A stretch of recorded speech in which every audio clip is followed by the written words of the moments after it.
Well, welcome to MABENA studio. Today we have two guests that we are going to have an interview with them. So don't worry about me. I will not be on the camera. I'll be behind the mic, behind the camera. So we have a guest. The first guest that we have is Apostle Sam. Welcome, Apostle Sam. Thank you so much, Mr. MABENA. Thank you very much. And Mama Apostle. You are welcome. Thank you so much, Mr. MABENA. Thank you very much. I don't know, we can go English or we can go Chichewa. Let's use English. English? Yes. Okay, you are welcome.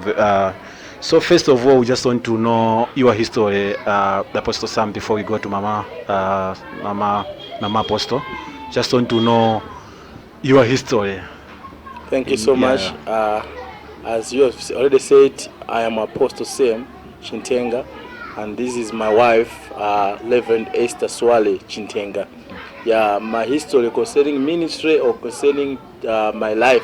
First, just want to know your life first, because before you start before you become an apostle, you was a normal human being. So yes. Just want to know your history first. Where did you born and in Malawi? Because we are here in South Africa. So in Malawi, which side? Thank you so much, Mr. MABENA. I am a Samuel Chithenga. I come from the family of Mr. Chithenga himself. Okay. I'm the sixth born in the family. Okay. So I grew up in the church because my father is a pastor. Okay. He's ministering to Full Gospel Church of God.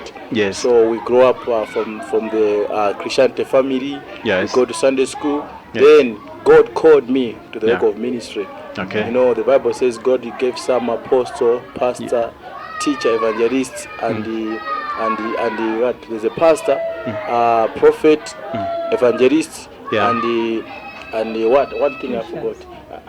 There's a 5-4 minutes. There's a pastor, prophet, teacher, and the apostle. Yes. To perfect the saints for the work of ministry. Yeah. So God called me out of 10 children in my family. Okay. I'm the one apostle. You're only one that you are. That God has called me. Yes. So other siblings, what they are doing now, is it they are also into ministry, or they are doing but that? They're not into ministry. They believe in God, but they're not called to the ministry because He gave some. Yeah. So I'm the one of them. Okay, so in Malawi, is it you start your ministry in Malawi or you start here in South Africa? No, I started ministry here in South Africa, not in Malawi. I started here, but this ministry I've been for so long. I caught for so long, but God was preparing me for great ministry. So I and my wife, Reverend Esther, we are learning a ministry called the Living in Christ Kingdom International Ministry. And the motto of the ministry is to equip saints for the work of ministry. It's like to teach the believers to know their identity, to know what they have and what Christ can do through them. Yes. Okay. So we just want to know that the beginning of your ministry. Yes. What was happening? But before I proceed, let me just give my wife also to introduce herself to the broadcast. Okay. Yeah, she can introduce herself before we continue. Okay, Mama. So we was just being busy with the Apostle. So we just want to come to you first. Also, we just want to know your background. Thank you so much. Yes. As Apostle already say, I'm Mama Apostle, Reverend Esther. Okay. Chithenga. Okay. God has called us to a ministry. And the main aim is to equip the saints for the work of ministry. Okay. That's what we are called for. Okay. So that people, they must know themselves, who are they in Christ Jesus? Yes. What do they have in Christ Jesus? And what can they do through Christ Jesus? That's our motto. Yes. Okay. So you as a Mama Apostle, so is it you was also like a minister before you meet Apostle, or you start minister when you meet Apostle? Yes. Okay. I was also born in a Christianity family. Okay. Though that time I was not as a minister, but I was born in an environment where it's a Christianity environment. Okay. Right? Yes, born my father and my mother, they are pastors of the same church with my husband's church, Full Gospel Church of God. So we grown up. Which means you was been going to same church. Yes, we are going not the same church. It's the same church, but another different branch. Because she was basically in Zuzu. I was basically in Kasungu, Lilongwe. Okay. Yeah. Yes. Okay. Yes, you can continue. Thank you so much. So I'm the second born in my family. So I'm not the only one who just called as a minister of the gospel. As opposed to say it in my family, I have my younger sister as well, who is also a pastor like me. So we are just blessed like that. Okay, thanks very much. I think God was make a plan for you two people to meet each other, because he was being the church. Apostle was being the church, you two was being the church. So God, he allow you to meet so that the work of God must continue. So back to you, Apostle. Yes, you're welcome, Mr. MABENA. Yes, so is it the church, you start the church here, or you start the church before you come here in South Africa? As I said, I had a calling of God concerning about the ministry. Okay. But you know, there's a process when you're called. Like if you see David, he was called a long time ago. Yes. But there's a process for him to be a king. Okay. Same as I myself, I was called as an apostle to preach the gospel. So I didn't start the ministry in Malawi. I've been ministering to some other people, and as I told you, I and my wife we grew up in the Christian family. So we used to serve God when we were young. But remember, I want to say this. Maybe people they don't know. Born in the family of pastors doesn't mean you become a born again automatically. No. Yes. You born in the form of pastors, but once you reach a stage whereby you can know good and evil, you now make a decision to become a born again. Yeah. That's why you can see there's a story. Many kids of the pastors, most of them they do not become pastors. Yes. Yeah. You're welcome. That's the truth, because most of the pastors' kids, most of them they are not serving God. Yes. They are into the world. Yes. And you'll be asking that how come that the son of the pastor or the son of the preacher, but is doing these things. So I can continue. I was just want to. So I want to comment for what I said. As I said, I come from the 10. We are 10 on the family in our family. Yeah. So I am number 6. The one God called me. Yeah. So them they are called also. They are born again, but they are not the ministers of gospel. They're not pastors. They're not pastors. So like also my wife, she has been called from the family of 7. Yeah. She's a pastor, and there was also someone her young sister. She's also a pastor. So as I said, when you born in the family of pastors or family of believers, you don't become automatically born again. No. Yes. You have to make a decision. That's why the book of Romans said, if you shall confess with your mouth and believe with your heart, you shall be saved. So despite you grew up in the Christian family, the moment the time comes to make a decision, you have not confessed Jesus. You will not be born again. Yeah. Yes. So though I was in the family of the pastor, after I realized now I become a born again, I realized that I've got a calling. Yeah. Yes. Now when I know that I'm calling, now I start to prepare myself for that calling that God has given to me. So I go to school, I attend the school, I did Bible school here, and I progressed my education for theology, so that I can equip the saints for the work of ministry. Yes, sir. Okay, well, now we can see your background, that lady, he was being called by God to save him. So you said, what's the name again for your church? My church, which I'm ministering with my reverend, my wife. Yes. It's a Living In Christ Kingdom International Church. The church is where? Living in Christ Church. International Church. We are basic on Cresta, Windsor East. Okay, can you give us maybe just location for in case maybe people that are around there? Okay, we are in Dashes, 37 Dashes. Okay. Windsor West. Windsor West. Yes, in Cresta. In the Cresta. Yeah, just not far from the Cresta Mall. Yes. Okay. Back to you, Mama. Yes. We just want to know that to be apostle's wife or man of God's wife, it's not easy, because there's a lot of challenges that you people you meet. You find that maybe, for example, in the night, one of the church member maybe call that I'm not okay, so please can you come and pray for me, and you have to leave the house going that side, whether maybe it's a man or it's a woman, but it's just that it's no longer like a person that for only you, but it's called dad for many people. So how are you coping on those kind of situation? All right, thank you so much. As you already say, it's not easy to be Mama Reverend or Mama Apostle. It's not easy. Yeah, we met a lot of challenges, but in each and every situation, as already says, you know the purpose why you are called. Yes. As you are called, you are also a human being. Yes, yes. So as a human being also, you have to think also as well, like if he is a man, is being called by a lady, yes. or maybe to be helped or something, maybe need prayers or whatever, there have to be a protocol, because him as a man of God, he has also flesh. Yes, yes. So there must be an understanding and a protocol that need to be followed for him to go that side. Yes, because it's not advisable as a man just to go just general like that. Yes. But there have to be a process, because some they will call but they have got another intention behind. Yes, yes. So we are called the work of ministry, yes. We are ministers of the gospel, yes. But from that also you must also know you have the human flesh.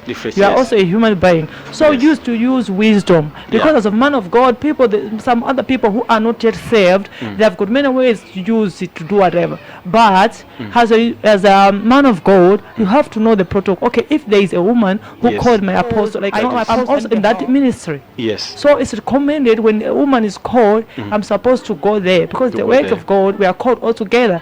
As him as apostle, if I accepted him, and also as a minister of the gospel of us, which means we have to work together. Yes. So it's advisable, if it's a woman, I have to go with him, because there can't just be two of them. Yes, yes.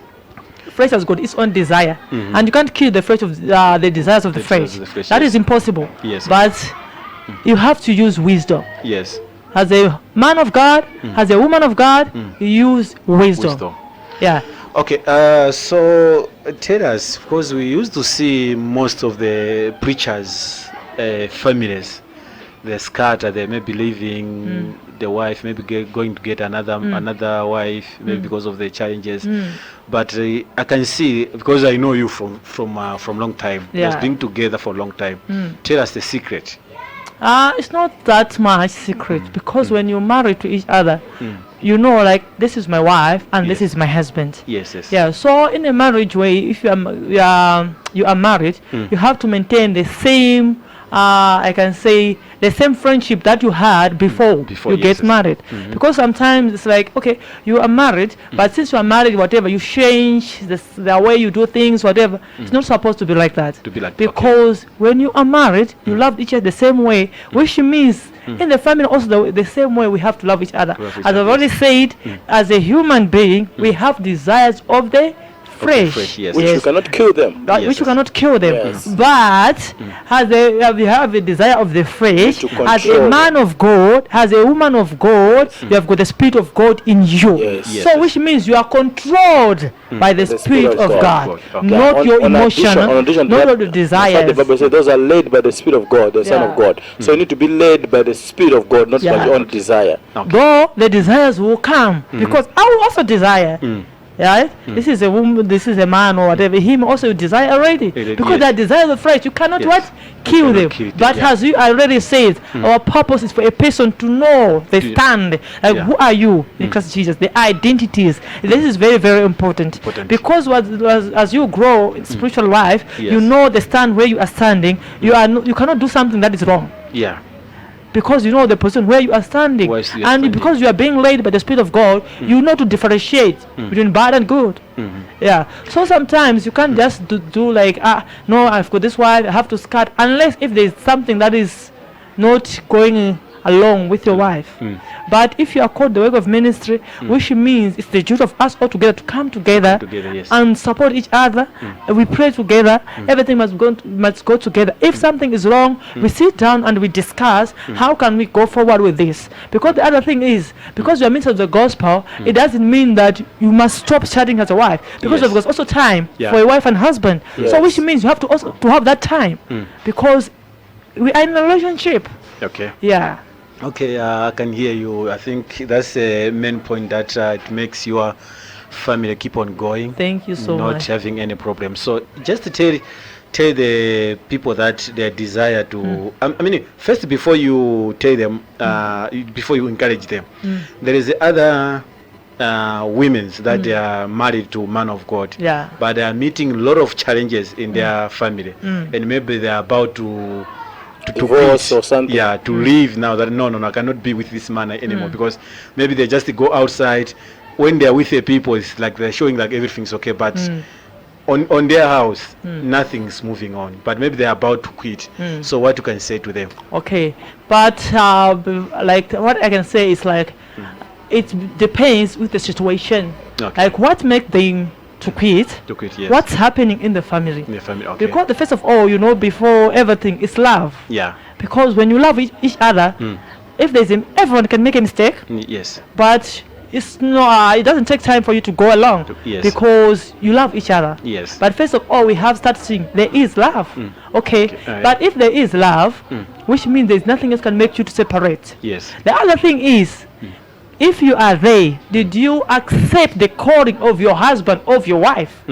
That's another thing. Yeah. Because the work of ministry is not an easy thing. Yes. Sometimes you wake up midnight, you have to go somewhere, you have to leave everything. So you have to accept. Did you accept it? Okay. Yeah. What causes the problem in your family? In your family, yes. Yeah, because the thing is like the main thing is you have to find the problem. What causes problem in your family? Yeah, okay. Yeah, because you feel like for me, for example, when my husband told that, yeah, but my wife, I've got this thing now. It's time for us to start this ministry. I was like, okay, yes, I will support because me too. I'm also in it. So which means I accepted each and every responsibility that will be found in there. Ministry. In the ministry. Yeah, so if it's even waking up around 12, I don't see any problem. Why? I accepted it. You accept, okay. Yes. So which means, as I already said, me, I was also called. It's not just a accident, just to meet. No, I was also called. So when we meet together and do, that's why you can say like we are going far together. Because we are also called. I also have the hunger to save. He has also the hunger to save. Yes. So the first thing for the ladies or who are outside there or the couples who are outside there, first of all, they must also see in their family face. Because you can't be saving alone, leaving your wife behind. Yes. You can't be saving alone as a lady, leaving your man behind. It doesn't go together like that. Yeah, I get you. And the ministry cannot work. That's why I feel like, no, maybe I want to quit. Why? Because you're not going together. They're not going but together. If you are together, like me, if my husband says, like, no, we are going somewhere, we're going to say maybe 2 days or for overnight, but I will go with him. With him, yes. Because I am in it. Right. But it's a problem if someone is in it and someone is not in it. Yes. That also causes a problem. Okay. But first of all, when you are called as a minister, make sure also you get married to a person who's going to accept you the way you are, with your responsibility. Because that's a very important thing. If it's not like that, then I'm so like marriage cannot last. It cannot last. Okay. Yeah. I think I get your point. Yeah. Most of the point that I get, everything that you said, but also other things that you need to accept first, and also the man of God before you marry, you need to get someone that is gonna be same on same vision. Yeah, even the woman. If someone is going to other side, another one is going to other side, it can't work. It can't work. But apart from that, you must make sure that also your love is going along. It's not just being in the ministry and apostle like, no, we can't go out. We just have to pray. No, we also have time. They have time to go outside as a family to enjoy. Remember, we have got also children, so we also have time for children as well. So everything must go hand in hand. If it's a celebration, we have also to go. The minutes we have to also to go. Don't leave each other behind, because those are the things that makes people to make a mistake in life.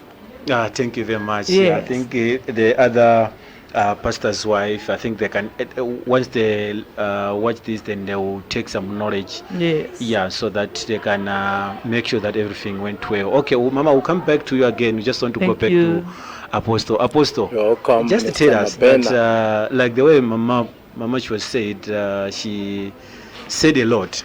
Yes. That how the wife, pastor's wife, behave, how he can do it, and how he can support the ministry.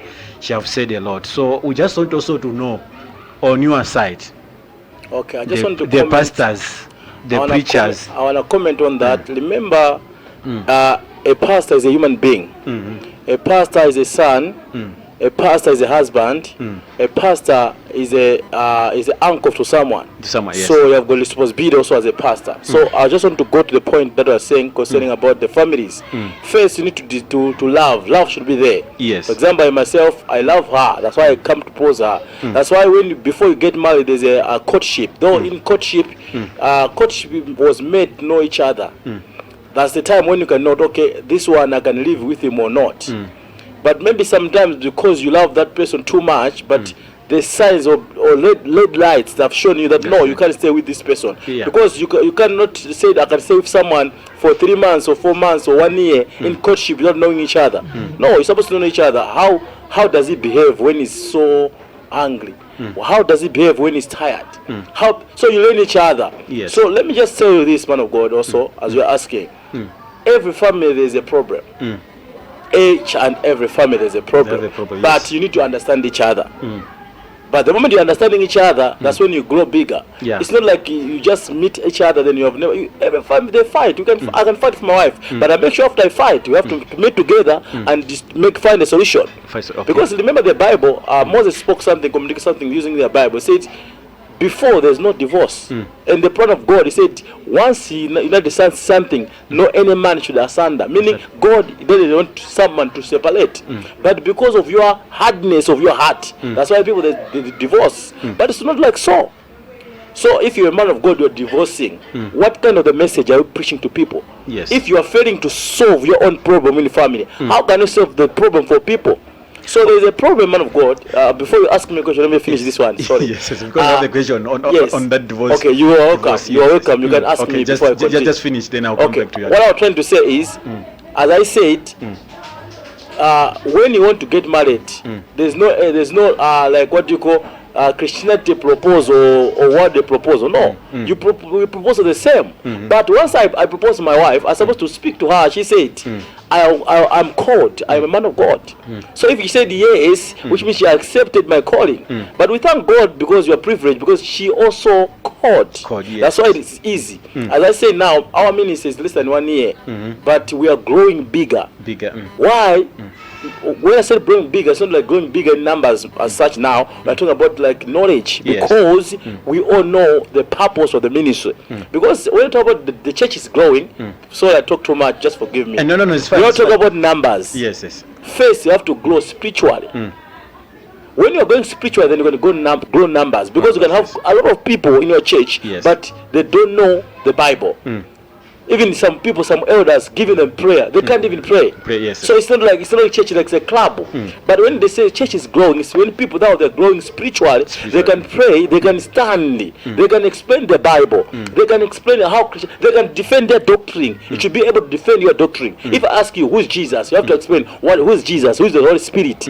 You see? So I don't want to go that side much. But my focus is about the family. If you marry well as a man of God, when you're in the courtship, it's a time to know each other. That this one I can live with him or not. And also I want to speak to young people who are not married but they're into ministry. Before you get into marriage, make sure you should find someone who's light, because the ministry can go forward or can go backward because of your decision. For example, as myself, if I didn't choose nice when I was marrying, I'm so proud of my wife. Amen. I could fall into ministry. I could not even go forward. Why? Because if I'm not communicating well with my wife, even the ministry, I can't communicate in the ministry. Yes, sir. Okay, on that verse, we just want to do quick. Most of the churches, you are going to tell me, most of the preachers, you find that they start with another wife, like the way you do. Then the minister grow up. Then they said, no, God said I must leave my wife and find another wife, and you go maybe in the church to usher, to praise team, or maybe to one of the church members to marry the church members. So tell us, is it God, the God that you know that God is the one that's in the heaven, can tell you to leave your wife that was being with him for a long time and marrying someone in the church? So interesting question. You know, there's some other men of God, maybe they started the ministry, they didn't have money, but now ministry is growing too, they're supporting them. Now they can say that, no, you're no longer my type. You see something like that. But remember I speak earlier, that's God in the plan of God, he said, whatever has joined together, no any man should asunder. So meaning, if God has connected me with my wife, that's why when you're doing vows, the pastor always give you vows. Yes. I shall be with you. Come rain, come sun. Mavuto mtendere. You see? Yes. So that vows, you don't vow to people. It's to God. You said, God, I'm taking this one as one of mine. Okay, let me just tell you, man of God. As I said, when you get married, you become one body. One body, yes. Have you ever said that you were Chimwendo? When yourself said, you Chimwendo, I'll speak my language. Sorry. Yes. I know. You can't cut your own leg because it's part of your body. Yes. So once I marry my wife, she's part of me. Even if when I was getting married to her, maybe I didn't know some other things. But the moment I make vows with her, I should not separate. That's why in the book of law said, God, he doesn't want people to separate, but because of the hardness of the people, yes, they can divorce. Okay. But Can I comment on top yes, of you that? can comment, my wife. Sorry for cutting up. Okay, in a divorcing way, yeah, divorce can happen. It's not long. It's not okay. But it depends with the reason why are you divorcing. Yes. But a pastor can't say I'm divorcing my wife or my husband because the Holy Spirit said so. No. God doesn't choose a wife for you. Okay. You choose yourself. Okay. So if you choose that lady and you know that lady, that this lady, she's like this, like that, you and choose her the same the way. You will face the consequences of what you choose. Man of God, let me just confirm on that, my wife. Yes, you know, I like this discussion because so we share ideas. Yes, so I like there's a verse in the book of Romans says, for the wage of sin is death, and the gift of God is eternal life. So you said, I want to marry you. Yes. Maybe you didn't know her or know him. Now you see that guy is smoking too much or is drinking too much. Now you get married. You can't divorce her because it's smoking, because you saw it but you continue. So you face the consequences of what the decision that you made. So according to divorcing, according to the Bible, it said it's not like so. But because of hardness of your heart, that's why it's like. But the Bible, you're gonna say, as she said, you're gonna say, I'm divorcing you because the Holy Spirit saying that it's not light. It's not, okay. As you ask me, that's some other pastor, they started with another wife, and the minister's going and said that no, I'm divorcing you because he doesn't know how to sing, or I want to divorce you because you can't help in the ministry. When you are choosing him, you choose him. Remember, God doesn't give any wife. Yes. Maybe you don't know. Because some of you pray, God give me a wife. No, God doesn't give you a wife. You choose your wife. You choose yourself. That's why there's a lot of women there. If you just pray, God give me a wife, wife will not come to you. But you go and propose. So when you're going to propose, you check, like myself, I know my height. I need someone who can match with my height. That's why I choose her. Okay. You see? So it's not God to give me, but me, I pray for provision. God just connect him to her. Yeah. But I'm the one I make a decision that I want her. I want to be with you. Yeah, so it's long for a man of God, for a believer, anyone, that maybe things are going well now. He said, no, I want to divorce you because you're not my type, or maybe I didn't choose well. It's long. Because if you don't choose well, it's your own problem and you face the consequence of your choice. Okay, so on that issue, before we leave this issue, I ask also at the end, it's good to marry someone that is in your church, one of the maybe a church like in the priest team, ushers, or in the church, the people that they said you are their dad, the one that you call them sons, daughters. Is it good to marry one of them in the church? According to the Bible, if you are married already, or if you're not married, you're already married and you divorce your wife and you go and choose one of them. That's the thing, man of God. That's why I said you, a man of God, have got a problem. What kind of picture are you giving to people? Okay, let me just say like this. In another way, it depends, as I've already said. It depends, like with the situation. For example, I'll just give an example. I am married maybe to a post, right? We are a couple, right? We are also, all of us, we are called in the ministry, in the work of ministry, which means our job, both of us, is for the work of ministry. We are together, right? Yes. So we are together. If things are going well, there is no way apostle says, I am divorcing you because the Holy Spirit says so, which means there is a question mark, and there is something which means that apostle now, he is changing. He's changing, yes. That's a big sign. He is changing. And if for me he says so, I will also say, that's why I said it's very important to know your identity in Christ Jesus, and to know what do you have and what you can do through Christ Jesus, and who are you in Christ Jesus. So you must know, you must stand on the position that you must know yourself and know how are you supposed to do and behave, right? So if he comes to me, obviously I will know, like, no, this one he is changing. Yes. If he tells me, or even me, I'll accept, yes, let's divorce. Because now, which means it is changing, he has changed the message. So their divorce is okay. It's okay. But which means him who is the one now, he has gone in a long direction. Okay. And it is not long like that. But because me, I don't want to be affected, I will continue with the ministry. Right? So him, which means has changed. If I talk to him, he doesn't change, he insists. It's fine, I'll leave him. Let him go. Yeah. There is no problem with that. Okay. But I can't say, like a man of God said, the Holy Spirit said, and I will know that that's a lie. Because the Holy Spirit doesn't talk to you, go marry that person. He just directs you. You choose. But he can connect you, yes, but you can see the character. If it is not right, you better stop right there. Okay. So, like, my question, I think maybe I'm not answered. Yeah. The question is it is good? That's what I'm saying. Yeah. I understand your question. Yes. And I'm going there. My point is, if the man of God is saying so, that he received and he left the wife behind, I want there should be a reason why the man of God leave the wife. No, he says, like, the question is, I said, is it okay to marry I'm going there. You have, for example, you have a wife. In the church, they know your wife. And you divorce your wife. And you marry someone in the same church. That's what I'm saying. Like, for me, it is good. It depends what makes you to divorce with your wife. The prophet said he hate from God. There's nothing like that. That one is total. Like I said now on the total lie. Total lie. The Holy Spirit said, leave your wife and marry someone. Never. And it can't be. Okay, on that issue, I think we have to move on. I don't know if there's anything to say about that. And Mama, no, just a comment as well to say that if a man of God is like that is changing, he has twisted the message. So which means he's not preaching the gospel. So which means it's also better for a person who knows the truth to move from that place, because he'll be affected because of the environment that he's in. Okay. Yeah, thank you so much. And the other issue, tell us, how do you like being with your church members? Because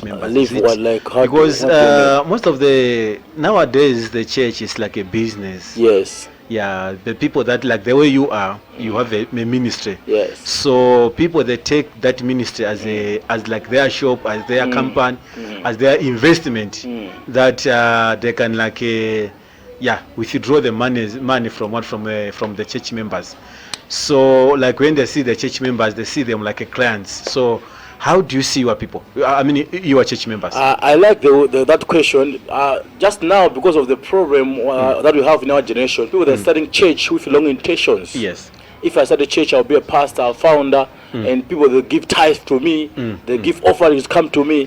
That's why people they think that when you're starting a church, you are into business. Like myself, being a founder of the church, my wife, we work for ourselves. Okay. We are supporting the church.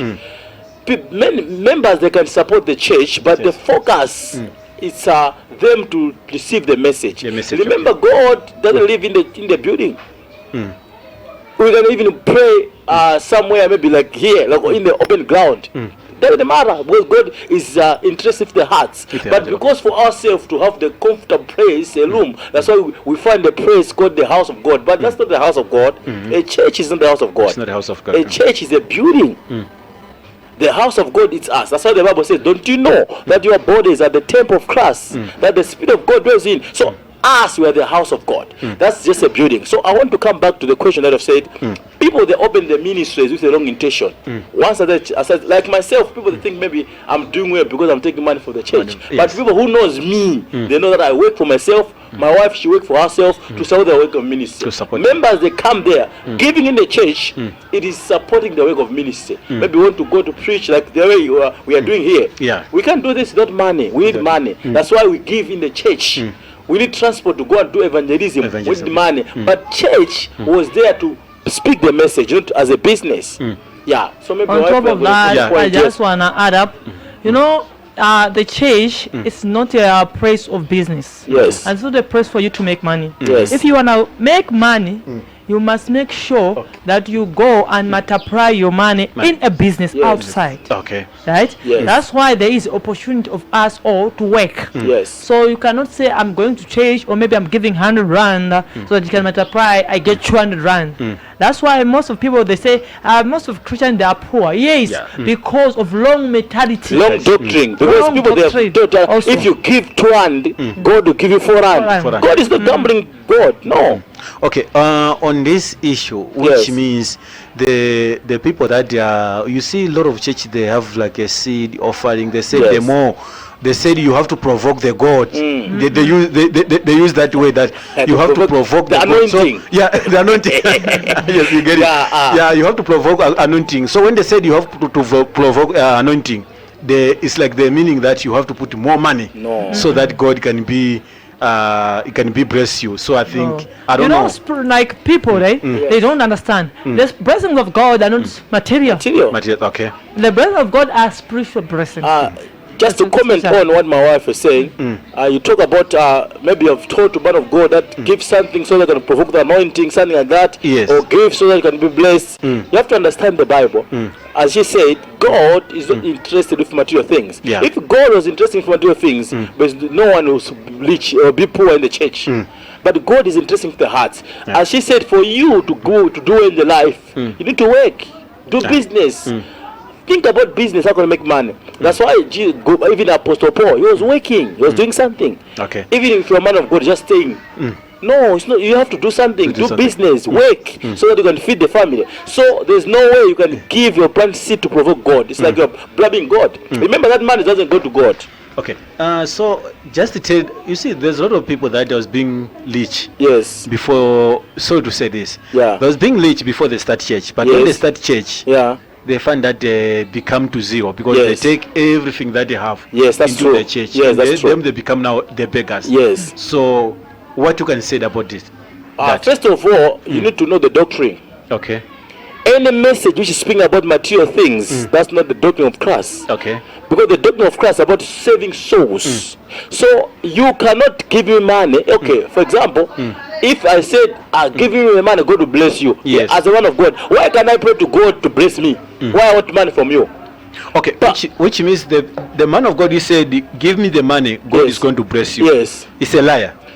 I can say it's a lie, but it depends. What am I saying? Why you give me money? Okay, in another way, simple way, yes. It is not wrong to give to a man of God. Yes. Because you have to honor a man of God. You understand? So giving to man of God is a part of honoring him. But I should not come to you, the man of God. God is give me this. No, I don't command. You give willingly. That's why I said God give willingly as you prepare. God love the chef giver. So when you are giving, you have to give what you prepare. Okay, the way I see man of God, let me bless him with 100 rand. 100 rand, yes. It's your decision, not forcing you. Okay, for example, also to top up of that, we give out of love. Yes. Remember, God give out of love. And in giving, God is our role model. Yes. Okay. So we give out of love. Yes. And if you give out of love, you can't give the last money, like 5 rand or 2 rand. No, because we give out of love, and we give for the work of ministry to go forward. Let me just, for the comment on that before you continue. You talk about 5 rand to land. It just depends what you have. Maybe you have to land, you can give to land, but you give out of love. Like for example, if I love my wife, I give my best. And when I'm giving, it's not like she forced me, give me this. I have to give out of love. That's what John 3 verse 6 said, for God so loved the world. First he loved. And then he gave. After he loved, he gave. So first is love. So if a member loved man of God, he loved me. He give willingly, not the man of God, give me your car. Meaning something is okay there. Okay. And when you are giving, some people, when you are giving, you have to feel pain. And you give, what if you don't feel pain? You don't have to give it. No. You give with share, with happy. Yeah. Okay. So yes. On that issue. Yes. This issue, I think we'll just go quick. Yeah. People, they said nowadays church. Yes. To give them money. Yes. It's better if you have that money. You must just give to the people like orphanage, people that they're begging in the Lord, or maybe like neighbors that they don't have a food. It's better to take that money to give them than to give to the church for nowadays. Okay. So how are you going to say it on that? This question I can answer like this. You know, the Bible says in last days many false prophets shall rise, and men of God shall rise. Okay. So on that, yes. Do you believe that there's a false prophet? Yes. The Bible says so. Yes. And also there's the original prophet. Yes. Okay. Yes. Okay. So according to the way you have been in this ministry, yes. Which side are you? You can judge, but the Bible says you shall know them by their fruits. By their fruits. If there's false prophets, yes. You know, when you talk about the man of God, you can preach the gospel, you can memorize the verse, but you have to see his life. His life. For example, he's preaching about the gospel, but behind the scene, he's doing contrary for what the Bible says. Yes, yes. For example, I'm a man of God, but I'm just here, man of God, I've got this girlfriend, boyfriend. You can see what kind of man of God is preaching nice, he's prophesying or he's doing whatever, but the fruits that we are hearing, sometimes it can be just rumors. But if the rumors are continuing, there's something wrong there. Which means man of God is not a little man of God. Okay. Yeah, so false prophets, you know them by the fruits. Okay. So what's the definition of false prophet? False prophets means is the person who's preaching long doctrine or preaching another message. For example, he said, for God to bless you, you need to do this. Which means that's another message. That's false. There's nothing that you can do for God to bless you. Understand? Yes, I do. There's nothing that you can do. God bless you. The Bible says, blessed be our Lord Jesus Christ, who has blessed us with all spiritual blessings in heaven places. So this spiritual blessings is not material first. And after he blesses you with spiritual blessings, how can he fail give you material things? Yes. So in another way, let me just speak as simple as this. We can know the false man of God in this way. One, by the fruits. Two, by the teaching or the doctrine. His doctrine at the end is coming into your pocket. You can start nice, God love you, but at the end of the message, he's targeting your pocket. Yeah. That's it. False prophet or false pastor or false apostle or false teacher. Okay, Mama, maybe you can just add, or you have anything? Yeah, as I already said, we know a false prophet or prophet by first of all the doctrine. The doctrine. Okay. The message. Because the message. Because the message is supposed to be his death, burial, and resurrection. What you have talking about, what you have achieved in life, is about you now. It's not about God. Okay. Yes. And so if it comes to giving, as what it says, we give to honor God, and we give for the work of ministry to go forward. Okay. Or you give man of God in honoring God. Okay. So which means the first prophet, if they say like, no, plant seed so that your things can be working in your life, that's a lie. That's the fruit. That's a lie. Okay, so we'll just start from you. We'll go to Apostle. So how can people know that this one is a true man of God? That's what I say, like knowledge now. Knowledge, okay. Knowledge. That's supposed to be knowledge to know who you are. Because that's what I say, like if you know yourself and you know what you have and you know everything, you cannot be deceived. Yes. So we know them by the doctrine. What are they preaching? Yes. And what are they doing? Right? Is each going along with the message? So you can't preach another message and do the other thing. You are the false prophets. Okay, so simple. How we can know the Bible says man of God out there? There's a lot of false prophets. And the Bible gives us one sign: you shall know them by the fruits. For example, if I put apple fruits, or I can put a seed of mango, and now it's going up, it's coming banana, it's be confusing. It's supposed to come mango. You'll be wondering, if I put banana, it is a fruit supposed to be banana. So if you're preaching class, but the fruits that are producing is not from class, automatically you are false prophet. For example, you're taking the Bible for your own benefits. You are twisting the Bible. The Bible says, give, you shall be blessed. And you are twisting now the Bible because of your own belly or because of your own desire. You are a false prophet. Okay. Okay. On that issue, we move. Yes. Let's go on this issue. Sorry. The respect that you are getting. Yes. As a man of God in the church. Yes. Is necessary? For example, you are coming to church, someone have to drive you. When you are there, someone have to open for you the door of your car. Then you have to take your book. That when you are going to church, then you sit down, then they put there. Even when you want to water, someone have to. Those kind of respect that they are preachers they be given in the church. Yes. Is this necessary? Okay, I'll answer like this. When you check like in Bible, when you like when you go with a Bible, you say that those ones is it necessary?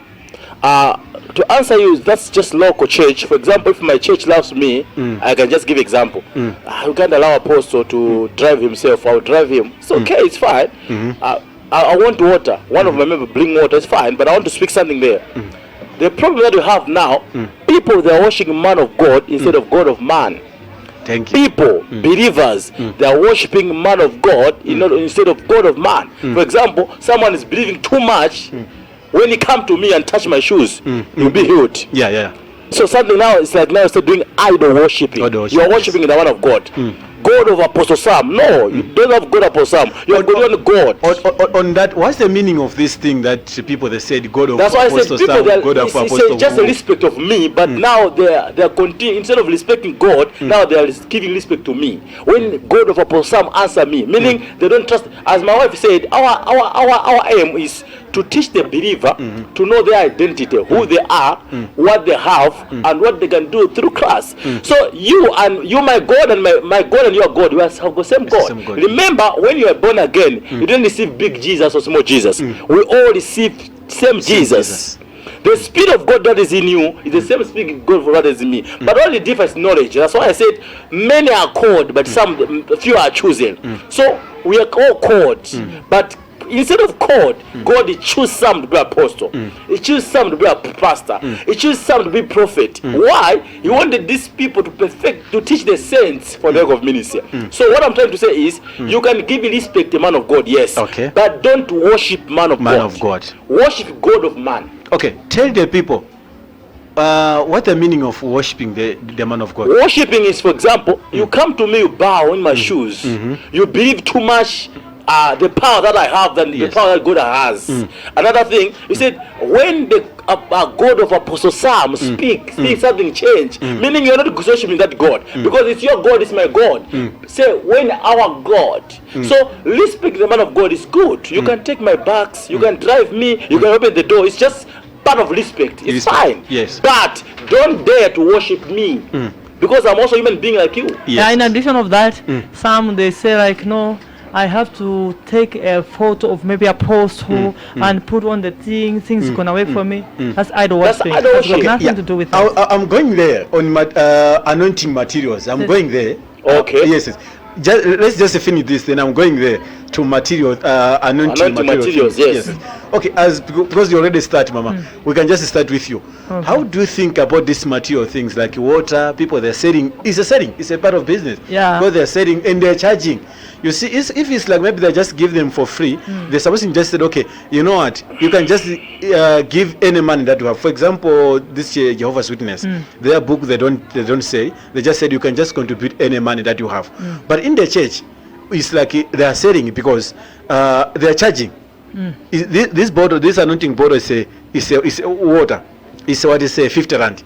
If you have a 45 rand, they cannot give you because it's a 5 rand, which means it's what's charging. It's like a big business. So in another way, some sticker and selling stickers and anointing things. How do you see this thing? And that way, I'll answer according to the Bible, right?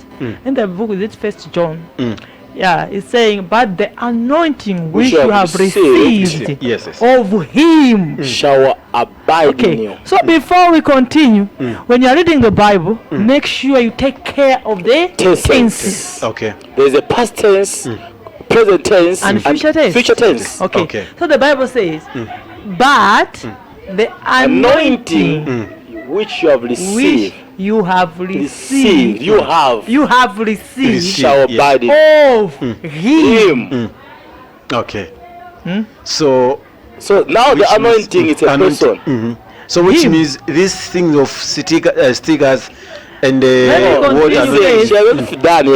Okay. Yeah. Yes. The anointing which I received of Him shall abide in you, and that is forever.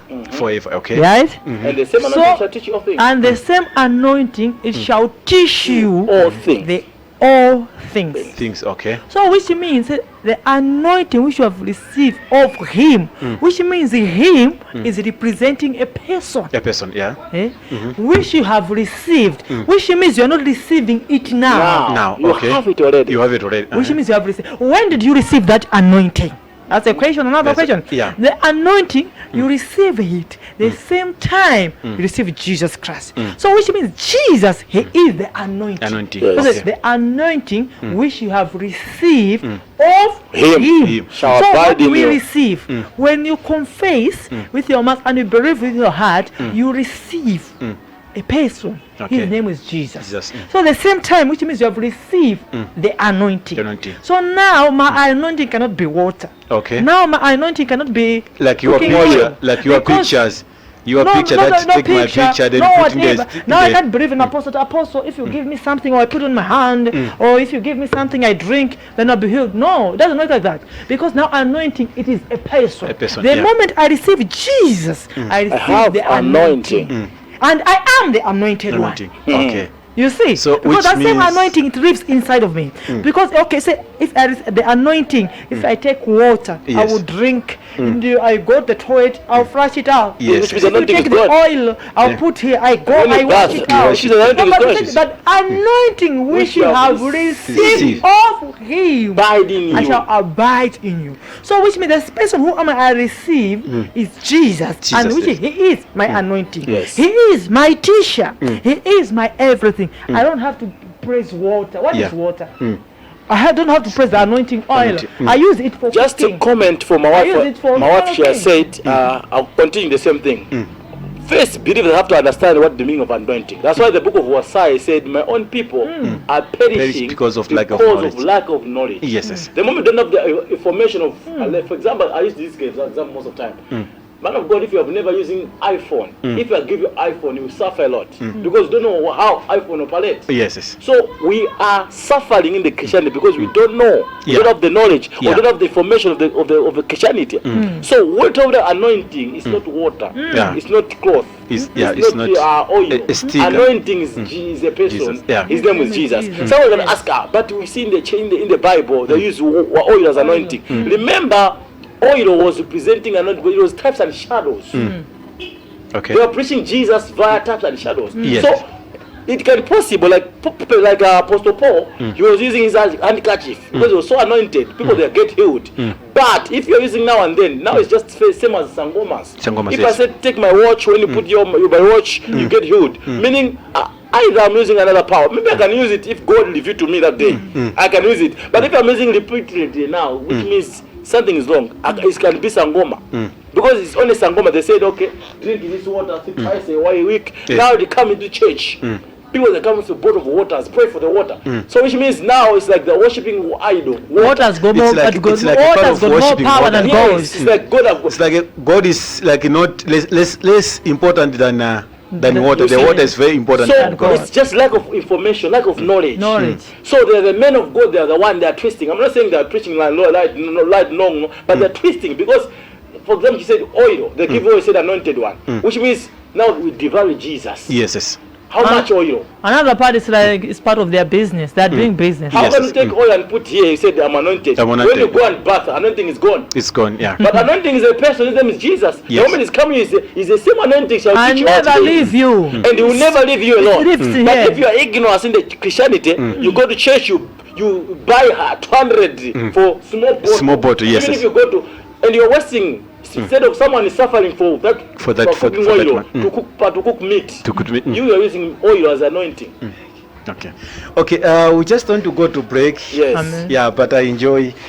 I enjoy the conversation. Thank you so conversation much, that Mr. people MABENA. outside there they have to listen and they have Thank you so to hear, because there's other man of God that they think different, because what you are said is like a different with people that they are preaching in the churches.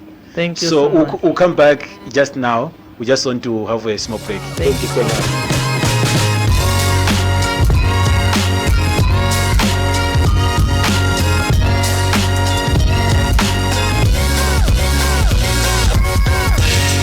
Okay, welcome back. We went for break a little bit so that you can fresh. I hope you still liking this broadcast. Before we go to break, he was just talking about anointing materials. So I don't know if you have anything to say concerning anointing materials before to go another topic. I can just conclude like this.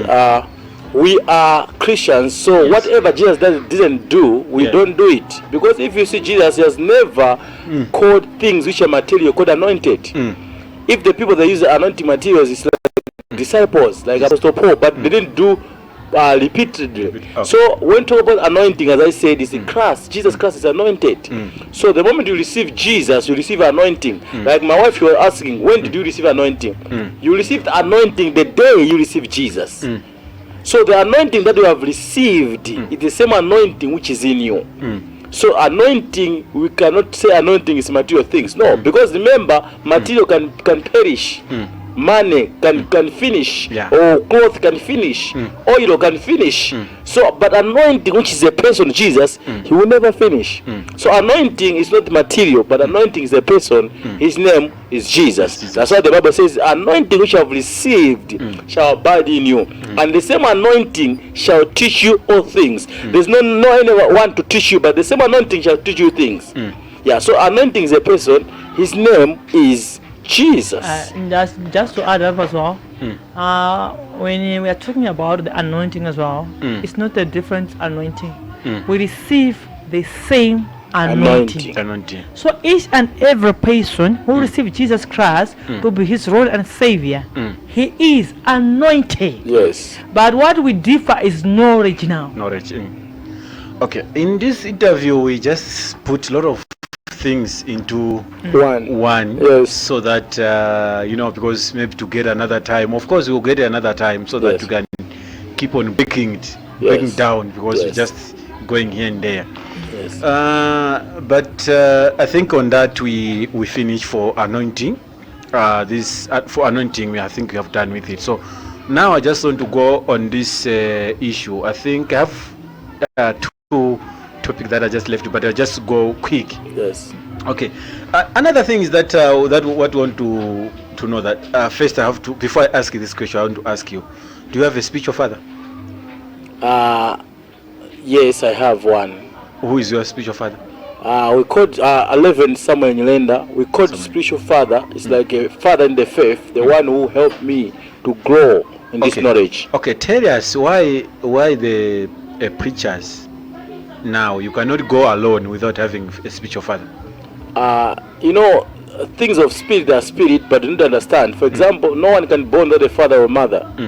You need to have a father or mother. The one who teach you the gospel, the one who teach you the doctrine, that one is a father. Some they say the mentor. So there's no way you can grow up automatically without a father. That's impossible. That's why when you are doing the work of ministry, there's always someone to teach you. So the one who teach you to grow up, like you can grow if someone is not your parents, but because he has groomed you, you call this my parents. You understand? Yes. So a spiritual father simply is someone who will teach you the doctrine, who will teach you the Bible. So my spiritual father, the one who teach me, because I told you, I born in the family of the pastors. My father is my real biological father is my spiritual father. But after that, I have a mentor, which is also called, I call him like my father. He's a Bishop Samuel Nyilenda. He teach me the doctrine. So he's also my spiritual father, because he feed me a lot for the sake of for the doctrine of the gospel. Okay, I think you have answered. I don't know if you have anything to say. Yeah, as already says, we have one spiritual father, who is the Bishop Nyirenda, the one who groomed us. As a person, you cannot just grow automatically on your own. Yes, you can know the Bible just to read like this, but you need someone to teach you, to help you to understand the thing. So the person who helped us to see us the way we are today and well equipped, and we are proud of him, is Bishop Nyirenda. And being born again in a family of pastors, it doesn't mean that you are also a pastor or you are also a whatever. You need also yourself to make a decision. So when you make a decision, you come to an environment of teaching. So that's why he is our spiritual father. Because when we are here in Joburg, he is the one who taught us all these things and groomed us, and we are able to stand without fear, without being afraid of anything, because of the doctrine that he taught us. Okay, so for example, you cannot, like, someone cannot just open the church and just depend on Jesus, just pray to Jesus, that everything that he needs to ask to Jesus. You understand this one of God? We all depend on God. Okay. But as I said earlier, you cannot just appear from somewhere. No. Let's look at physical life. There's no any, like, but the Son, he comes out from me. You understand? So I depend on Jesus. I don't depend on my spiritual father or my biological father. I depend on God. But the one who teach me, I call him my spiritual father. Yeah. So as I said, you cannot just appear from nowhere. You need someone to raise you. Yeah, I think I understand, because you said it's like I can't depend on my own. I depend on my own because I've got class. But to know this class, there's someone who introduced me to class. You understand what I'm trying to say? Yes. So having a spiritual father in the faith, it's not it's like protocol. You can't jump that protocol. So that just come from where? Because there's some people that say, yes, I know the Bible myself. Yes, but they need someone to teach them. And also someone to guide you. To guide you. Because when you are alone, because as a woman, you make mistake. You need someone to correct you. Nowhere to go. Okay. Yes. Okay. I think I get you. I now have no. You understand. And also people, they have understand the reason why people, they have a spiritual father. Yes. Yeah. Okay. So, and another issue is that we are now in December time. Yes. How are you understanding this Christmas time in the church? Yeah. Christmas and New Year things, because according to my understanding, yes, I see like these things it's for world. Okay. It's like for world. It's not for spiritual, something like that. So I don't know, how do you, because we are approaching to this season, for Christmas season. So how do you see it? Is it a thing that you can connect to church, or is for world? Thank you so much. Remember, we said when you're in a Lom, you behave the way Lom does. The Bible says it's like confusion. It said, for God so loved the world. And the Bible said, don't love the things of the world. But they come from the world. So it's like confusion, but it's not confusion. So we are the sons of God, but I mean, we're in the world, but we're not from the world. You understand? Okay. We're in the world, but we're not from the world. So I just want to come to the question that you asked concerning about Christmas, Happy New Year, what. Remember, God is a spirit, and he programmed everything already in the earth. What about like Christmas? We as a believers, we believe that Jesus Christ was born, but Jesus wasn't born 25 December. But because we know that Jesus Christ is born, we decided to make a decision that can we make 25 December to celebrate. So me as an apostle, I celebrate 25 December, not because Jesus Christ was born 25 December, no, but because they made that day to celebrate, because we know that Jesus Christ was born. But the date that he was born, we don't show, because the time was born, there was no those things of keeping. And remember, I want to tell this, God, he said to him, a day is an year. And the year is like, God make things confusing, but it's not confusing because it's a God. So we cannot understand God. Yes, simply, Christmas is there because we know that Jesus Christ was born. But we don't know which date did he born. Wait. Yes. Before you continue, you said we celebrate. So as a Christians, you believe that we celebrate Christmas Day as a date that Jesus born. Okay. Yes, as a believer, we celebrate 25 December as the day that Jesus Christ was born. But 25 December is not the date that Jesus Christ was born. Okay. But they make a date. The people believe, they make a date. So celebrating Christmas is not a sin. You just celebrate because we believe. As she said earlier, the Bible consists about three things. It's about the birth of Jesus, the death of Jesus, and his election. So because we believe in Christ, we need to celebrate this birth. Because this birth, without this birth, no one will be born again. Okay, you know what? Why I'm so confused on this Christmas? Yes. Because the Christians, Yes. they said they are celebrating Yes. the Jesus, that Jesus was born. Birth, yes. Is it was born? Yeah, I said it was Yes. birth. It was birth. Yes. Yeah. So why in this Christmas Yes. there's a picture of Santa instead of picture of Jesus? Okay. Because when you go to shop everywhere, even maybe when you check on the internet, Yes. just check the meaning of Christmas. Yes. They will show the picture of Santa, not Jesus, a picture of That's Jesus. why I'm saying, How? remember we're in the world, but we're not from the world. Yes. The people who decide 25 December, they're people in the world. Okay. But because as a believers, we believe that Jesus Christ was born, and we don't know the date. That's why we celebrate the date that the people in the world. It's like human of God. You're a Malawian. Yes. Is that so? Yeah. But you are here in South Africa. Is that so? Yes. For the fact that you are Malawian, but as long as you are here in South Africa, if Yeah. there's a lose, like for example, there was a COVID-19, the president announced that any man should go outside during that COVID. Yes. So if you come outside and you get arrested, you are wrong because you broke the law. Yes. So simply, I'm trying to say, they put that law that on 25 December we're celebrating Christmas. So we as a believers, because we believe that Jesus Christ was born, that's why we celebrate Christmas. Okay, in another way, let me just respond this way. The question goes, in the outside there in the shops, whatever, they put Santa, not the face of Jesus. Yes. Okay, in another way, let me tell you, most of people, they don't know. They don't know about the face of Jesus. Yes. The Bible says no one has seen God, the God at any time. Anytime. So, which means those photos, even and that photo is not Jesus. It's not Jesus. It's a person who act the move of Jesus. It's just a So it just seems like Santa. It's just a photo. So and it's an idol also take the face, the person who act. Because remember, when Jesus was here, there was no cameras. Yes. We don't know the face of Jesus. That person is not Jesus, and it's an idol worship. Putting that photo in your house, say this is Jesus. It's Jesus. It's an idol worship. What about to put a cross of the Jesus? Same thing. That cross was presenting something. That cross was something. It's not like cross, the real cross. No. So on this issue, yes. So is it you agree with me that maybe to put a Santa in a Christmas, is this a long or it's not long, it's not light. But the moment you start growing, start knowing, because remember, it doesn't make sense. That one is not Jesus.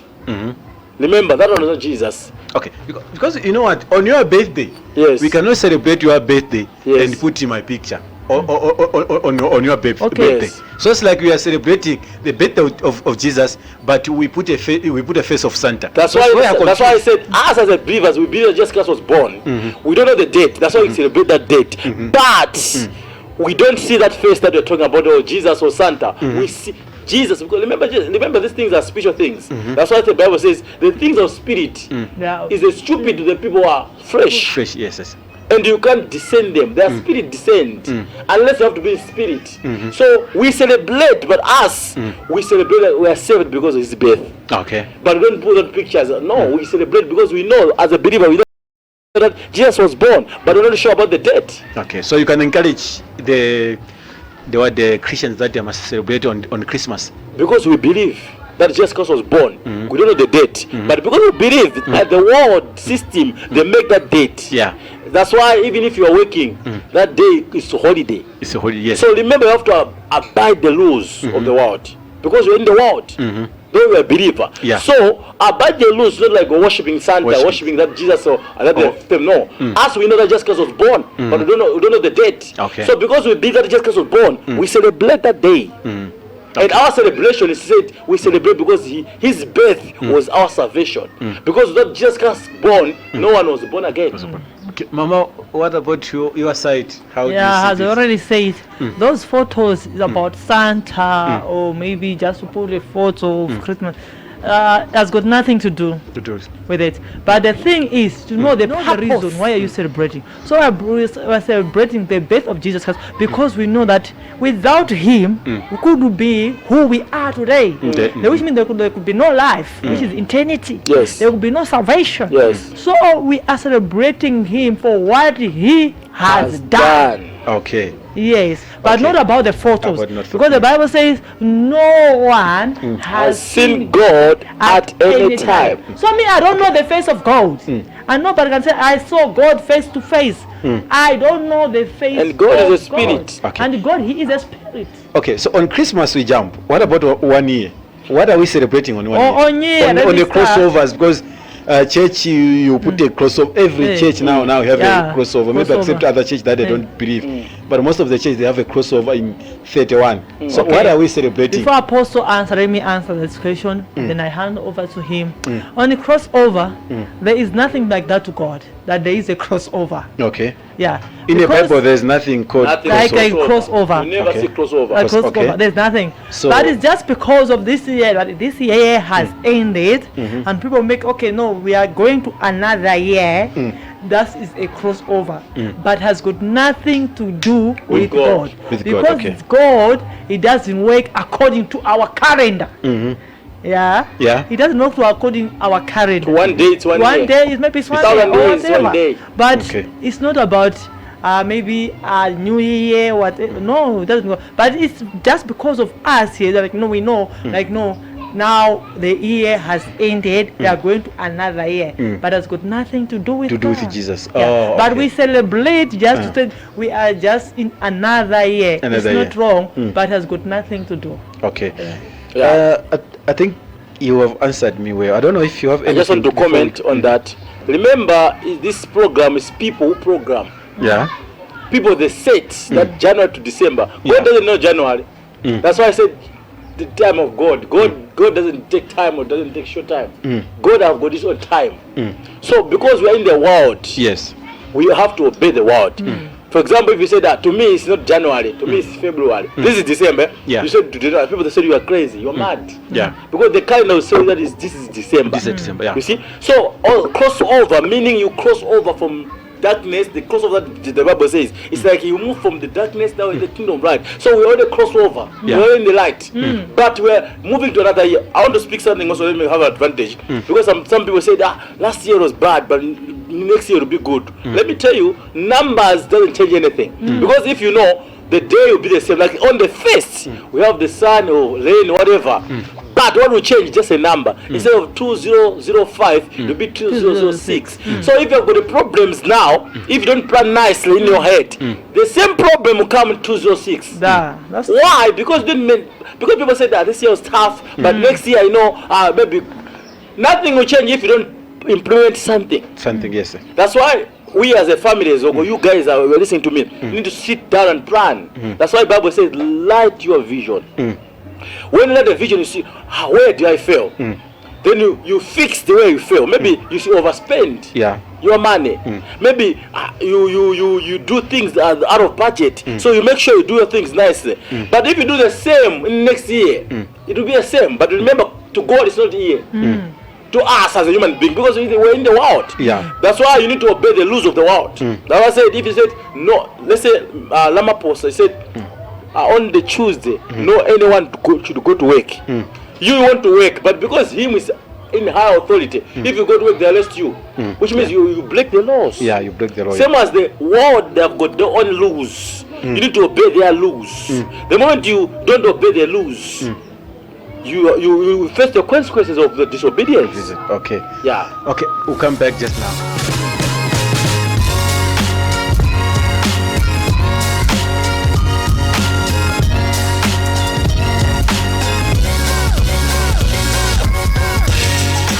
Yeah, we was just talking about 1 year, why people Christians they are celebrating on 1 year. So you said on 1 year there's nothing to do with a God, it's just to celebrate that according to the system that the world has put, it's a system. It's a system. That from December, from January to December, we finish the year. But it's the system of the world, not for God. Not for God. Because God doesn't use time. Okay, which means if maybe you celebrate or you not celebrate, it doesn't matter. Nothing to God. But according to the world, it's a system. Because, for example, December people they are home.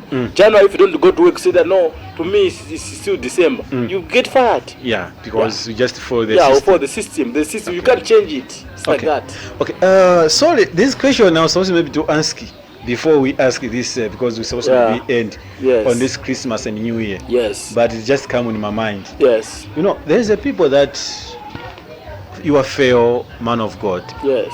Some they go to Benin. In I don't know, it's Nigeria or which country. Yeah. There's a place called Benin. Yes. Some they go maybe to different sangomas. Yes. Different witch doctors. Yes. To collect the power, so that when they go to church, when they just touch someone, the person must fall. When they, so that they can manage to prophesy, they can manage to do signs and wonders using the magic power. Yes. How do you see these issues? First of all, we speak earlier about this. That but first, before you answer, you believe that people, other people, other men of God, they do that? Yes, the Bible says out there's false prophets. They shall deceive many in the name of Jesus.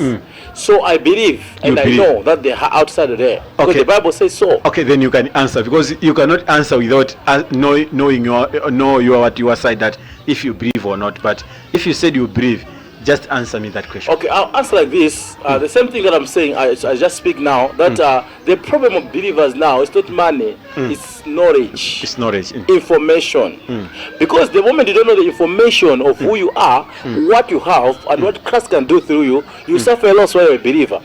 Yes, the people are using other powers, and said that they're using power of God. But remember, the power of God is in the gospel. The power of God, it is in the gospel. Yes. What is the gospel? The gospel is a message of Christ. The gospel, called the good news, is a message of Christ. Apostle Paul spoke something. He said, I am not ashamed of preaching the gospel. And he was so specific, because when it's about the good news, it's a good news. For example, if I buy a car, it's a good news. It's a good news. Me and my wife, we have a child in the family. It's a good news. But that's not the gospel.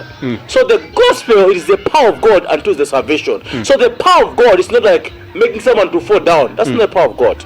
Yes, the power of God can make someone to fall down. Yes, the power of God can make demons to come out. But the power of God, it is in the message.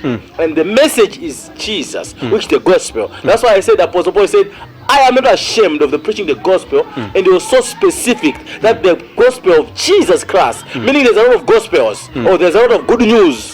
But the good news that Apostle Paul was speaking is the power of God unto salvation. So the power of God is not making someone vomiting. Or who are you? That's not the power of God. Because if demons can do it. That's why, excuse me. That's why in the Bible there are sons of Scaphers. They saw men of God. They're casting out demons using the name of Jesus, and they start doing the same. And the demons spoke something. Said, Jesus, whom we are speaking, we know it. And who are you?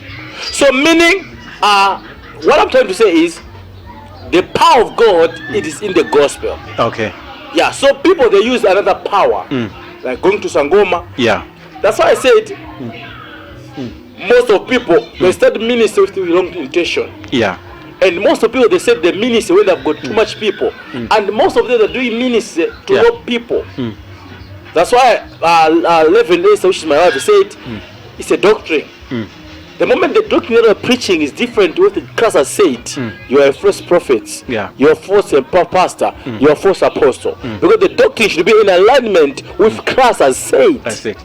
Yes, so there are a lot of people, a lot of pastors called, it's not a pastor, they call so-called pastors, which are using the name of Jesus to help people. That's why the Bible says, some they say, but Father, we cast demons in your name. We heal the sick, meaning healing. Miracle is not the evidence that this is the man of God. God is there. Yes, the healing, the prophecy, the miracle. Because even Sangoma can speak about you, can speak about your name. So the proof that it's a God is in the gospel. It should be alignment with the doctrine, what Christ has said. My wife feels there's something to comment on this. As my apostle already says about the gospel. That is the good news, not the good news that you receive a raise in a salary. No, it is a good news of salvation. So that is the gospel. So the gospel is not about you showing off to people that have got power. You see that if you say in Jesus' name that everyone must fall on the ground, that's not a gospel. That is not the gospel. But the gospel is about Jesus, his death, burial, and resurrection. When the gospel is about salvation. So which means when you preach the message, people, they hear it and they believe it and they confess with their mouth. And what they confess is about Jesus, what he has done. Yes. Jesus, yes, he died my death. Yes, he was buried. Yes. And yes, he resurrected. Yes, on the third day. On the third day, and he resurrected. This is a good news. That's a good news. Okay. Yeah. So that power of going there to take power, what kind of power are you taking? Because the power, every believer has got already power. Yes. And the power, it is the and same. The Bible says you shall receive the power when the Holy Ghost come upon you. So yes. A believer receives the power the same moment you receive Jesus. Yes. But what you need is knowledge and to know how that power operates. Yes. Yeah. So when you are growing spiritually, you start knowing that yes, I have the power. I can change the circumstances. Yes, I've got the power. I can pray for the sick people, and the people get healed. Yes. It's just a matter of you. Knowing. And if you don't have the desire of the thing that you want you to be, it cannot work. Yes. If you want to be a person, if you pray for a person to start getting healed, which means also you have to have a desire and put that thing on to work, which means you have to go to the hospital if you want to pray for the sick people and exercise your power and authority through there, and it shall work for you. But it's not about me, I am me. If I do this, I can do. Okay, what if the other day you do that and that people didn't get healed? What would be the end result? Which is a shame. So God also performed miracle. But it's not about me, it is about God. So it's about you also, God, because God is a spirit, he used a man as a human being. Because he cannot operate things on his own. So it's not about me going somewhere to get the power. I already received the power. Now it's about me making that power to use, knowing it. How does it work? As she's continuing, I just want to speak this thing. Devil used ignorance of believers to take what they have, they belong to. Because the moment you don't know who you are, you will be looking for power. You forgot the power is already in you. As I said, now if I ask someone who is the powerful man of God, people they think the powerful man of God, he's the one who can able to pray for people and pull people are falling. He's the one who can speak a word, then people they are falling all over the ground or they are vomiting. They said the power of God. But the power of God is not in the falling. It's not in the falling. We said, people are falling, say the man of God, that man of God have got power. No, that's not the power. The power is in the gospel. That's why I said we preach.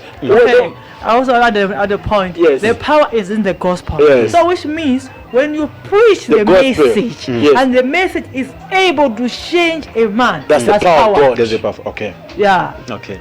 I think I understand. I don't know if you have anything before we go to last. Before we continue, before we finish, someone asked what the science. The science is one. Okay, what I want to say is people they are looking for signs. Miracle is not for believers. People they are looking for miracle in another way. Miracle is not for believers because we are the working miracles.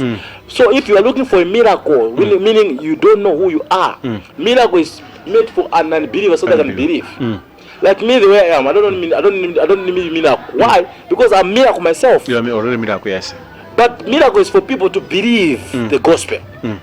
That's why when you go somewhere they don't believe in Jesus, we can pray, we can cast out demons, we can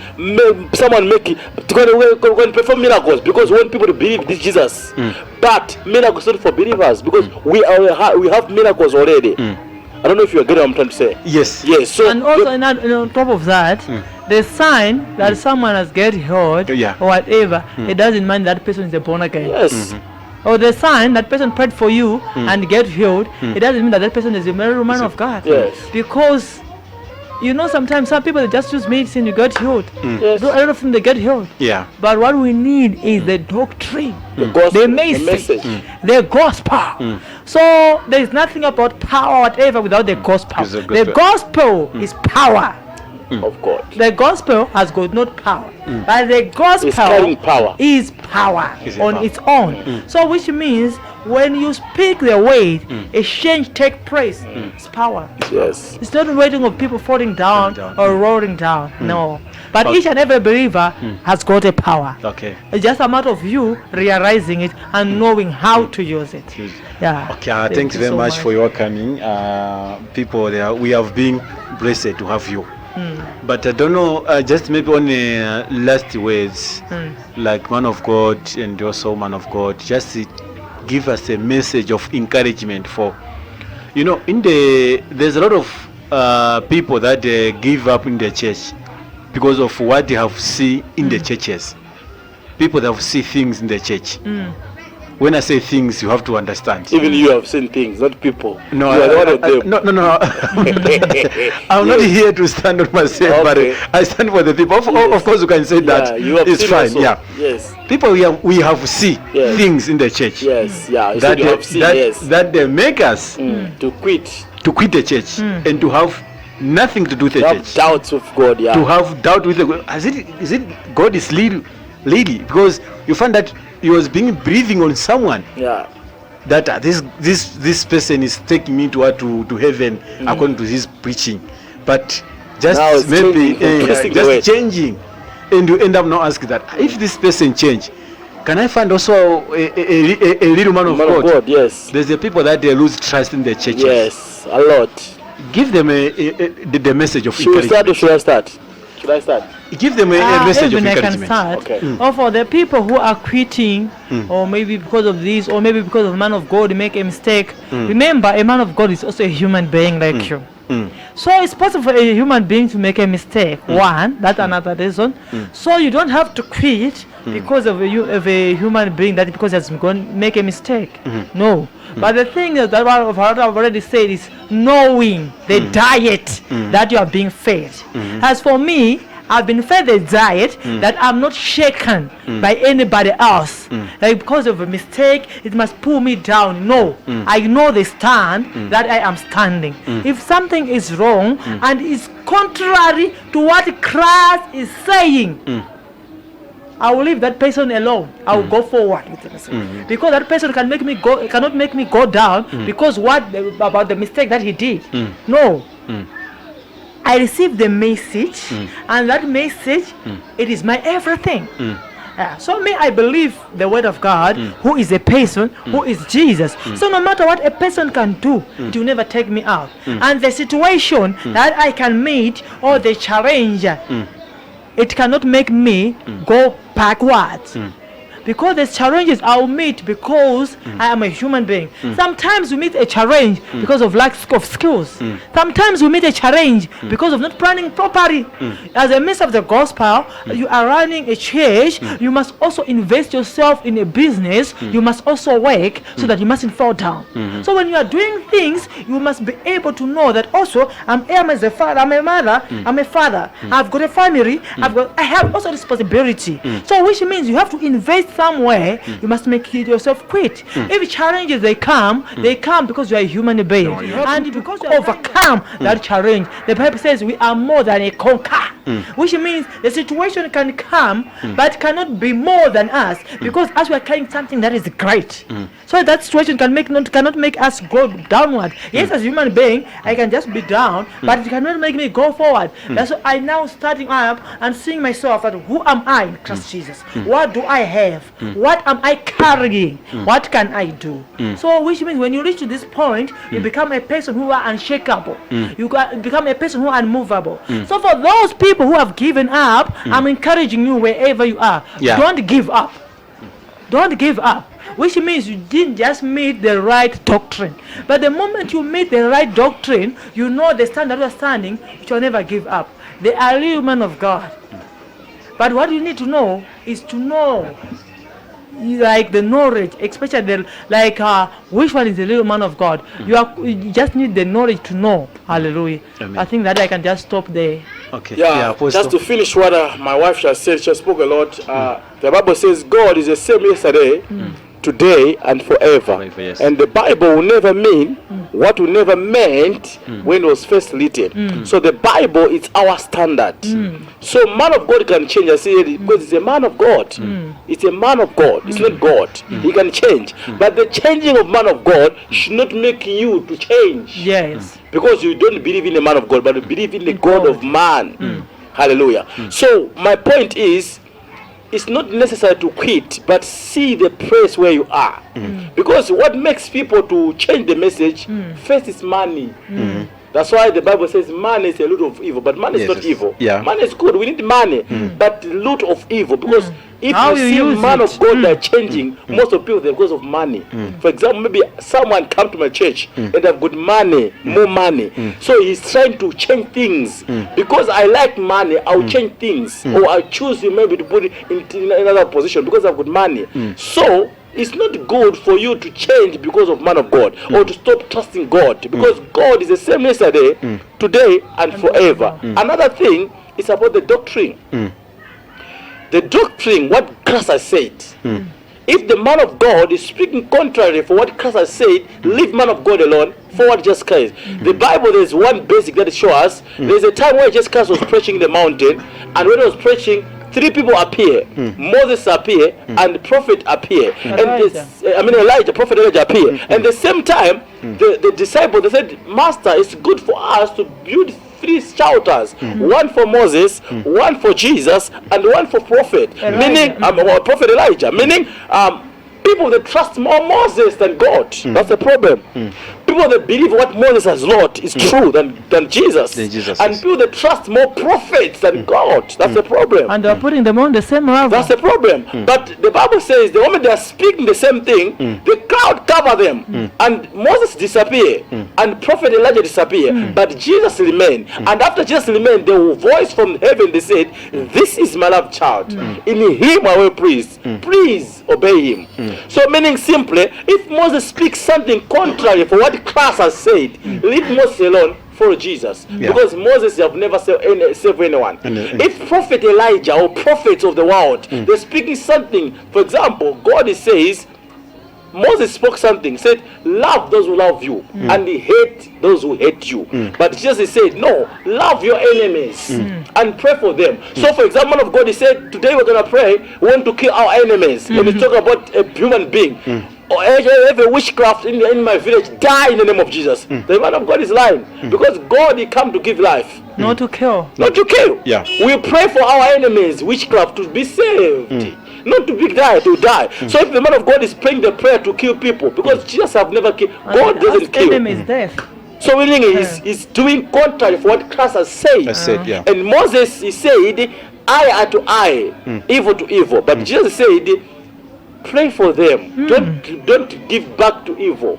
You see, so who can we hear? We can only hear on Jesus.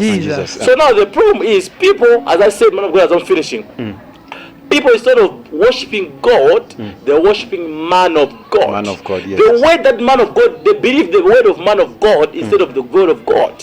If the man of God says, a witch must die, you are praying, even fasting, die in the name of Jesus. Maybe that witch can die, but it's not Jesus who have killed that witch. It's you. Remember, you've got the power of death and life. It is in your tongue. Your tongue is so dangerous. If you are cursing your son, you will do it. The moment that son, daughter is growing up, you'll be like that. You are the one who do that, not God. Remember the book of 1 Timothy 2, verse 3-4. He said, it is good in the sight of God. God, the plan of God, wanted any man to be saved. Witchcraft and robbers, prostitutes, to be saved.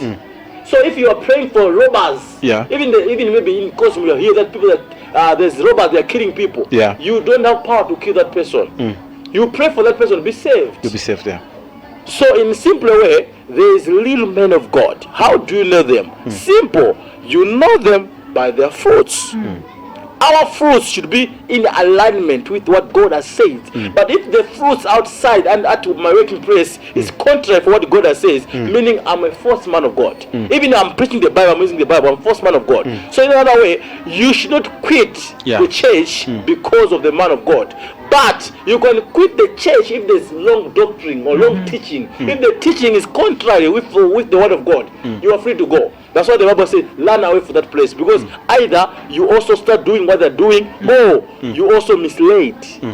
So another way, if in the message, if the man of God is preaching, there is no death, body of an resurrection of our Lord Jesus Christ, which means there's nothing that you can benefit from. In a simple way, any church which they are preaching material things, money things, or the message that they're preaching every day is about something else, not the message of his death by resurrection. That place is not good to be there. Because the church is a place of learning Jesus every day.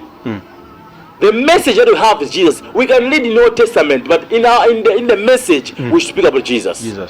But if you start speaking about other things, meaning that place is not good for you. It's a poison. But that situation, it must make you to quit. You have just find to a place, or find a man of God who is preaching the room doctrine. If you have never heard, nowadays there is social media, there is a lot of things, messages are being preached, some they twist message, whatever. But I believe God, He will connect you to the light people. The thing is, if you know the message and you have the right doctrine, it's easier for you to discern. Yes, I like it. Discernment. Discern a man of God. Because sometimes the man of God can preach and tweet the message. At the end, he tweets, no, this man of God here is lying. As I said, you just move from that place, but it doesn't make you to quit. As I'm finishing, that's why the Bible gives us one. She spoke about discernment. Because remember, if you're a believer, you have discernment. Like you, man of God. I don't want to speak this because maybe I can take time. A human being, I've got three parts. It's a man fresh, spirit and soul. So your spirit, the Bible says, you become one with God. So you test, the Bible says, test the spirits. How do you test the spirits? The Spirit of God will confirm that this is the man of God. For example, there's a psychology, like a police have psychology. They can just see a person by eyes like this. This is a witch. Why? Because of the psychology, the signs, the eyes, they can speak something. So like us also have got signs. Like the moment I meet this man of God, my spirit will confirm that this is the man of God. And even if it's not the man of God, my spirit will tell me this is the man of God. So the spirit, that's why we are led by the spirit. The moment you are not led by the spirit, so I want just to finish like this. The problem that we have in our generation, people, they are going to church for things. They're not going to church for people, for God. I want to get married. They forgot the Bible says, seek thou first the kingdom of God and his righteousness, and marriage, money, they shall follow you. No, shall follow money. So people, they are following the churches because of things that are because of their things that are desiring. So they forgot that devil also can give money. Devil can give you a woman. Devil can give husband. Devil can give you a car. Because your focus is a car, devil will give you something like that from God, but it's not from God. So how can you know? The Bible says the riches of the God doesn't bring souls. The moment you are rich, no more. That doesn't bring soul. The moment you are rich normally, there's no way devil can take advantage of you. So let me finish like this. All the problem that we have now is information, knowing. Knowledge. We are ignorant too much. So devil used the ignorance of believers to torment the believers. Yeah, so as already said, he was saying like, it was like seek first the kingdom of God. But at those times, people, they were seeking first the kingdom of God. But at the moment you receive Jesus Christ to be your Lord and Savior, you receive his kingdom. Now you need to know about the kingdom. You are already in the kingdom. So you just have to know. So when you come the point of growing, it's easier for you to discern as well. Because you are growing. So at the moment a man of God is preaching on the pulpit, the more you are speaking, I'm able to hear what you are saying, and I am able to discern. Now this is right, this is wrong. That's why I say, like, if a man of God stand on the pulpit, first of all, I know, like, in your message I must hear about the death of our Lord Jesus Christ. In your message I have to hear the resurrection of Jesus Christ and the burial of our Lord Jesus Christ. If the message is talking about these things, I will know, like, yes, this is the real of man of God. But don't twist the message. So these things, it doesn't make you to quit the message. I've already said, if a man of God make a mistake, it doesn't make you to quit the going to church, whatever, but just find a light place, because gathering is good. Don't say, like, no, I'm just hiding in my house, whatever. No, because when you are together like this, we are preaching, like in the building, we gather together, preaching, we get also more revelation, we receive more understanding, because when we are sharing the revelation that we have, we are growing together spiritually, because revelation is progressive. Remember, it's progressive, which means there's no one who has reached where say like, no, me, know everything. No, he knows everything. No, we are all like learning. Even us, we are all learning. We are all learning. Like so which means me, I can learn from Apostle. Yes. Apostle can also learn from me, because all liberation is what? Progressive, and all of us, we are growing. So it doesn't make you to quit, but just choose a light place. I think we can conclude it like that. Yeah, thank you so much, Mr. MABENA, for this opportunity. Okay. Just want to thank you, because you are a humble man, and it's our prayer God to increase you. Thank you for inviting to our studio, and you are a blessing to us. Amen. May God bless you as we are continue doing this now and then. Thank you very much. Also, as we want to say thank you for your humble. You did not see how small our studio is, but you still said, okay, I know. It was just yesterday invitation, but today you are here. While others, we invite them long time ago, they were just say, I'll come. But we really appreciate for your coming. Thank you so much. Thank you. And you said you have a crossover on Christmas Day. You don't have a service at the church? The committee, they already discussed, but we cannot confirm. But we just celebrate that Christmas Day. But we are here just to invite you to Night of Glory.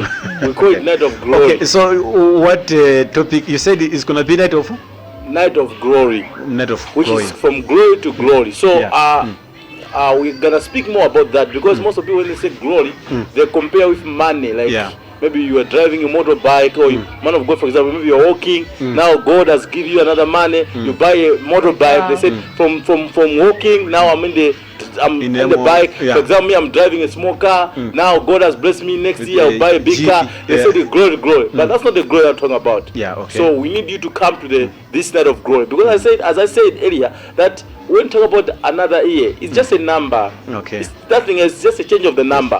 But now I want you to change your mentality, because even if you don't plan now, if things are tough this year, next year will be the same if you don't change your mentality. Because the way some of you, maybe your salary will be the same, working place will be the same, so the mindset will be the same. Unfortunately, the things will be up. So you need to plan well. So the date, the number doesn't matter. What matters is the mentality. So it will be a night of glory. It will be so powerful. We have got Apostle Joshua.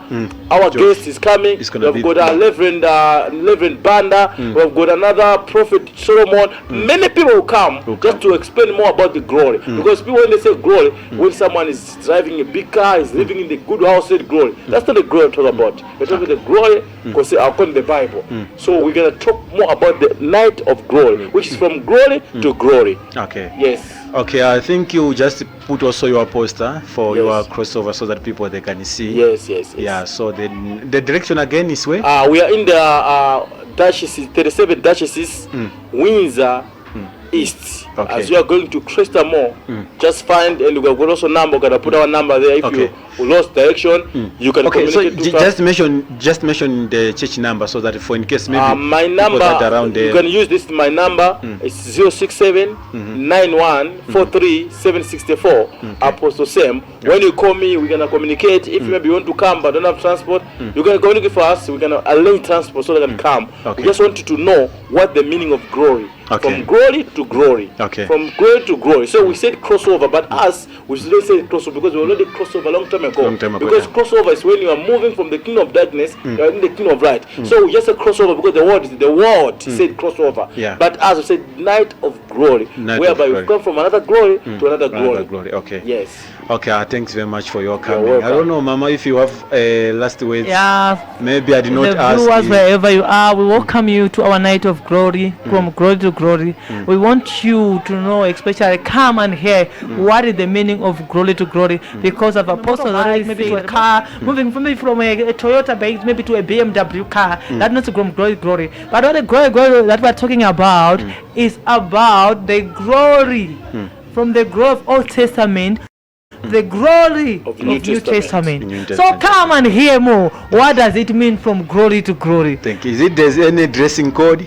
Because people they have a dressing code on the you can just dress decently.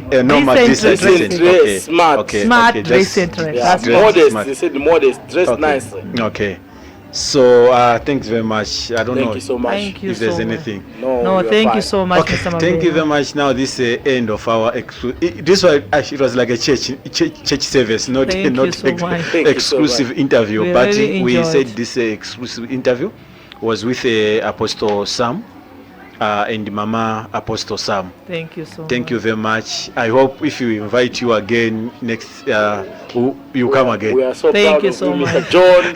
Thank you. MABENA. So proud of you. Thank you very much. God bless you. Thank you very Shalom. much. Shalom. Bye-bye. Bye-bye. Thank you.